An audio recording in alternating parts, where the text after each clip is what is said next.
Hello viewers, আপনারা সবাই কেমন আছেন? আমি তো ভালো আছি। আজকের ব্লগটা আমি বলবো যে শুধু রান্না দিয়ে কেটেছে। আজকের এই ব্লগটা আপনাদেরকে আমি দেখাবো শুধু রান্না দিয়েই।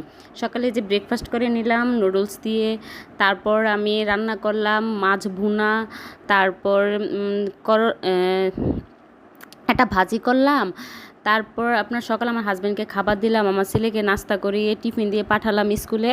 তারপর আমি ঘরের একটু টুকটাক কাজ করছি, যে বেডশিটটা একটু চেঞ্জ করে নিচ্ছি।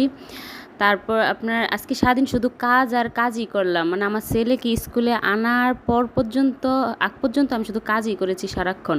এই যে বেডশিট চেঞ্জ করছি, তারপর আবার রান্নায় বসালাম।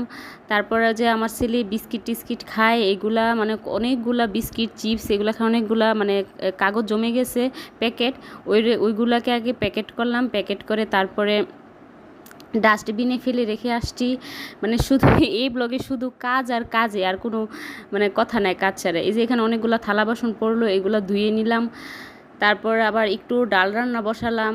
ডাল রান্না কত, যেহেতু ভাজি রান্না করছি, ঝুলের কোনো তরকারি রান্না করিনি। এই যে প্যাকেট বললাম আগে, এগুলো সব ডাস্টবিনে ফেলবো।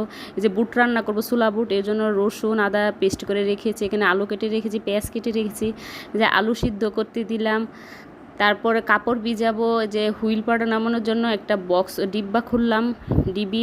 ওইখানে আমি শুধু সাবানের যত প্রোডাক্ট আছে সব একসাথে রাখি, কারণ আবার সাবানের গন্ধ অন্য খাবারের সাথে লাগে, তো আমার আবার সেটা ভালো লাগে না। যে হুইল প্যাকেট, রিনের একটা প্যাকেট খুলে নিলাম, সব এখানে শ্যাম্পু, সাবান, কন্ডিশনার সব একসাথে রাখলাম। এই যে অর্ধেক রাখলাম আর অর্ধেক মানে একটা ডিবিতে ঢেলে নিলাম ভালো করে। তারপরে যে এদিকে চুলাও বসিয়ে দিলাম রান্না, কারণ আমার ছেলেকে একটু পরে আনতে যেতে হবে। ডালও প্রায় মনে হয়ে গেছে, হ্যাঁ। তারপরে যে চুলাও প্রায় রান্না প্রায় কাছাকাছি হয়ে গেছে। কিছু থালা বাসন পড়লো আবার। এই যে এখানে চুলাতে আমি আবার জল দিয়ে দিচ্ছি, তাড়াতাড়ি করতেছি কারণ আমার ছেলেকে আবার আনতে যেতে হবে। এই যে আমার ছেলেকে নিয়ে আসলাম, এখন আমি আর আমার ছেলে মিলে একটু নাস্তা করলাম। ভাই আপনারা সবাই ভালো থাকবেন।